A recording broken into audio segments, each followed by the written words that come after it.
سی کی پالیٹکس تھی. اب اس پالیٹکس کو نیو گریڈ گیم کہا جانے لگا. تو اس کا مطلب یہ ہوا کہ دنیا کے اندر جب ریسورسز ملیں گے، انرجی ریسورسز ملیں گے، اس سے اکانومی چلائی جائے گی. اکانومی obvious سی بات ہے انڈسٹری کی وجہ سے چلتی ہے، تو پھر پوری دنیا پر اپنی اجارہ داری قائم کی جا سکتی ہے. اس پالیٹکس میں اب جو کہ نیا کنٹینڈر آ گیا تھا، ایک نیا ملک آ گیا تھا. ڈینگ زیاپنگ چائنا کو اپنی جو اکنامک ولنریبلٹی ہے اس سے نکالنے میں کامیاب ہو گئے. 2 نئے کانسٹیٹیوشن دیے. کانسٹیٹیوشن 1978 میں دیا، پھر اس کے بعد 1982 میں ایک کانسٹیٹیوشن چائنا کو انہوں نے دیا، جس کو چائنا کا 4تھ کانسٹیٹیوشن یا 4تھ ریپبلک کہتے ہیں.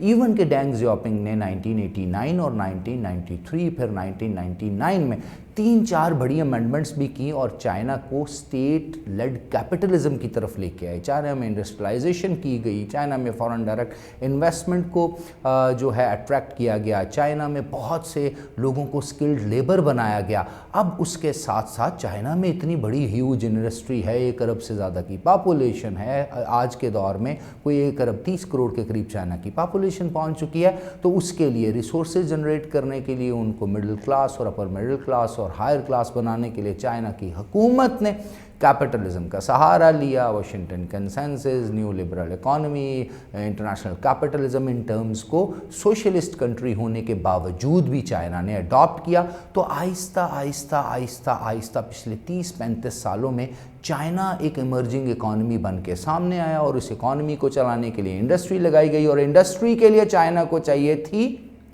انرجی. تو چائنا سے نکل کے ایسٹ ایشیا سے گزر کے، اسٹیٹ آف ملاکا سے گزر کے، بے آف بنگال سے گزر کے، سری لنکا انڈیا کے سامنے سے گزر کے، اسٹیٹ آف ہارمز یعنی پاکستان سے گزر کے گلف میں جانا پڑتا تھا. فیول لینا پڑتا تھا، آئل لینا پڑتا تھا، اور پھر وہ واپس جاتا تھا اور پھر اپنی انڈسٹری کو اس فیول سے چلاتا تھا. چائنا چونکہ آلریڈی مشہور ہے 1200 BCE سے ہی چائنا نے ایک بہت بڑی جس کو ہم بولتے ہیں گریٹ جو پیسیجز اور لینڈ روٹس بنانے میں چائنا کا نام تھا. تو 1200 BC میں چائنا نے شاہ کراکرم روڈ جو تھی، شاہراہ کراکرم، اور جس کو ہم سلک روڈ بھی کہتے ہیں، وہ ڈیولپ کی. تو وہی ماڈل پہ چائنا دوبارہ آنا چاہ رہا تھا. 2004 میں مشرف گورنمنٹ میں آفر کی جاتی ہے چائنا کو کہ چائنا گوادر کو لنک کرنے والی سڑکیں بنائے، گوادر پورٹ ڈیولپمنٹ کرے، کاشگر کو گوادر سے لنک کیا جائے، سنگجیانگ کو بلوچستان سے لنک کیا جائے. وہ چائنا کا انڈر ڈیولپ علاقہ ہے، یہ پاکستان کا انڈر ڈیولپ علاقہ ہے. یہاں سے سی پیک کے پروجیکٹ 2013 میں بنائے گئے. 2015 میں چائنا نے بیلٹ اینڈ روڈ انیشیٹو کے نام سے 3 گریٹر ونگز بنا دیے، اور وہ ونگز چائنا کے ایک سینٹرل ایشیا سے گزر کے یورپ میڈیٹرینین تک جاتے ہیں. ایک سی پیک کے تھرو اسٹیٹ آف ہارمز یعنی گوادر سے گزر کے اسٹیٹ آف ہارمز بھی آتا ہے، اور ایک ونگ چائنا کا گزرتا ہے بنگلہ دیش سے، میانمار سے، اور ادھر سے گزرتا ہوا وہ ایسٹ ایشیا میں آسیان ریجن میں آتا ہے. تو اس طرح چائنا چاروں طرف لینڈ روٹ کے ساتھ پھیلتا چلا گیا. اسی طرح چائنا نے میری ٹائم سلک روٹ بھی بنا دیا، اور چائنا کا میری ٹائم سلک روٹ اگر آپ دیکھیں تو پوری دنیا کے جو میجر سی روٹس ہیں چائنا نے ان کو بھی کور کر دیا. تو چائنا سی ایریا سے بھی روٹس بناتا چلا آ رہا ہے، لینڈ ایریا سے بھی بناتا چلا آ رہا ہے. کیونکہ چائنا کی انرجی ریکوائرمنٹ ہے، اس لیے چائنا کو رشیا کی بھی ضرورت ہے، سینٹرل ایشین ریپبلکس کی بھی ضرورت ہے، اور اس کے ساتھ ساتھ چائنا کو مڈل ایسٹ کے فیول کی بھی ضرورت ہے.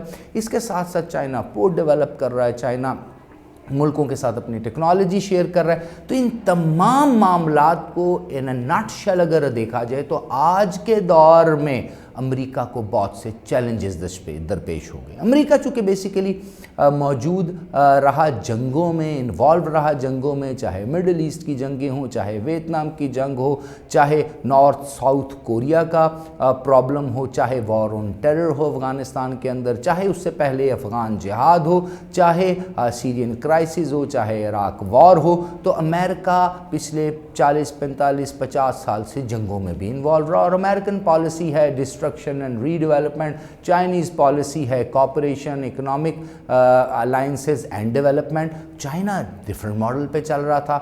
پچھلے 10 سال سے جب پیوٹن نے طاقت روس کے اندر سنبھالنا شروع کی، ایمرج کرنا شروع کیے، تو انہوں نے اپنے ارد گرد کے ممالک کے ساتھ بھی تعلقات بہتر کیے۔ ایون کہ ہم دیکھتے ہیں کہ 2001-2002 میں شنگھائی 5 جو 1996 میں بنی تھی، وہ شنگھائی کارپوریشن آرگنائزیشن بن گئی، اور پھر 2005 میں ریجنل اینٹی ٹیررزم سٹرکچرز بن گئے۔ شنگھائی کارپوریشن آرگنائزیشن نے اپنا ایک انر بلاک بنا لیا، اس کو ویسٹ اینٹی نیٹو بلاک بھی کہتا تھا۔ تو اگر آپ اکانومی میں دیکھیں، ڈیولپمنٹ میں دیکھیں، اور ڈیفنس اور اسٹریٹجک اسٹڈیز میں دیکھیں، تو ہر طرح سے یہ جو پورشن ہے ایشیا کا، جس میں چائنا، رشیا لیڈ کر رہے ہیں، یہ چیلنج کرتا چلا آ رہا ہے امریکن ورلڈ آرڈر کو۔ امریکہ نے اس کا توڑ نکالنے کے لیے ٹرانس پیسیفک پارٹنرشپ بنائی ایشیا پیسیفک میں۔ لیٹر آن اوباما کا جب سیکنڈ ٹرم چل رہی تھی، ایشیا کی گرینڈ پیوٹ پالیسی اناؤنس کی گئی، کوارڈ بنایا گیا، 2021 میں آکس بنایا گیا، ابھی 2022 میں I2U2 بنایا گیا۔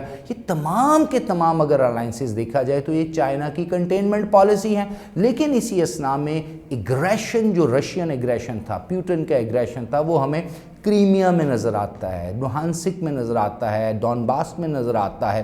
ان علاقوں کو، جو کریمیا کے علاقے تھے، یہاں بغاوت کی موومنٹ چلتی ہے، رشیا ان کو سپورٹ کرتا ہے، پیوٹن سپورٹ کرنے کے بعد ان کو اپنا حصہ بناتا ہے، اور 2014 سے آن ورڈ یوکرائن ایک نئے یوکرین ایک ایسا ملک سمجھ بن کے سامنے آتا ہے جو کہ امریکن انٹرسٹ کو اور یورپ کے ان انٹرسٹ کو جو کہ ڈیمیج کر سکتے تھے پیوٹن کی پالیسیز کو، اس کو پروموٹ کرتا نظر آتا ہے۔ پیوٹن کی بارہا وارننگ کے باوجود بھی یوکرین کو اگر ہم دیکھیں تو اس نے اگریسو سٹانس لیا، نیٹو کا ممبر بننے کے لیے اس نے اپلیکیشنز دی، اور وہ ایگر تھا کہ کسی طرح نیٹو کی ممبرشپ مل جائے اس کو۔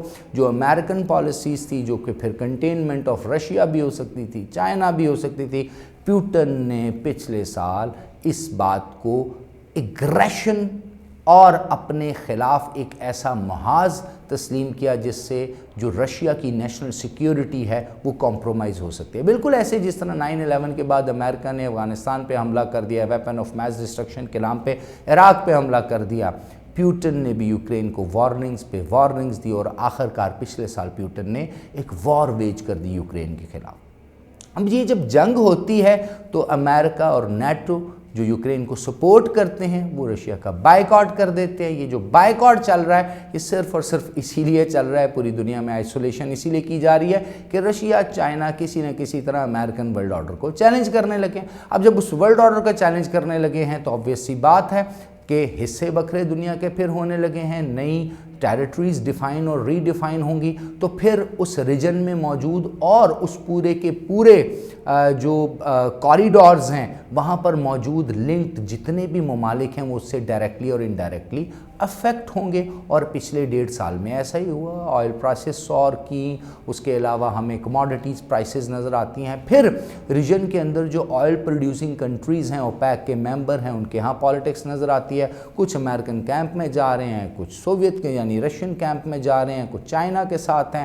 اسی طرح پاکستان میں بھی آپ کو بہت سی ایسی ایکٹیویٹیز نظر آئیں۔ پوری دنیا میں جو ہے اس وقت ہائی انفلیشن ریٹ ہے، فوڈ آئٹمز میں ہائی انفلیشن ہے، اس کے ساتھ ساتھ آپ کی ڈیلی یوزڈ کموڈیٹیز میں ہے، پیٹرول میں ہے، انڈسٹری مہنگی پروڈکشن کر رہی ہے۔ 1-2 سال پہلے ہم کورونا پینڈیمک، گلوبل پینڈیمک سے بھی پوری طرح سے باہر نہیں آئے تھے کہ ایک اور کرائسس میں پوری دنیا پڑ گئی۔ اب اس کرائسس میں، اس گلوبل آئل پالیٹکس میں کیا ہو رہا ہے؟ آج کی تازہ ترین کے مطابق سعودیہ جو ہے وہ آئل کی پروڈکشن زیادہ نہیں کرنا چاہ رہا، جو کہ امریکہ کی ڈیمانڈ ہے کہ سعودیہ بہت زیادہ آئل پروڈیوس کرے۔ جب سعودیہ بہت زیادہ آئل پروڈیوس کرے گا تو رشیا کی نارڈ سٹریم 1 بند کرنے کی وجہ سے، یوکرین اور بیلاروس سے جاتی ہوئی گیس پائپ لائنز بند کرنے کی وجہ سے جو یورپ کو ڈیمیج ہو رہا ہے اس کو کافی حد تک اس ڈیمیج کو کنٹرول کیا جا سکتا ہے اور یورپ کو سپورٹ کی جا سکتی ہے۔ لیکن اگر سعودیہ، ایران اور باقی مسلم ممالک اتنا آئل پروڈیوس نہیں کرتے تو پھر یورپ کرائسس میں آئے گا، اور امریکن کی پالیسیز جتنی بھی ہیں وہ ویک ہونا شروع ہو جائیں گی، اور پیوٹن جو ہے وہ سٹرونگ ہونا شروع ہو جائے گا، اور اس طرح سے یہ پالیٹکس آگے کی طرف بڑھنا شروع ہو جائے گی۔ اسٹوڈنٹس یاد رکھیے گا، گلوبل میجر کنٹینڈر جو ہوتے ہیں، میجر گلوبل جو پولیٹیکل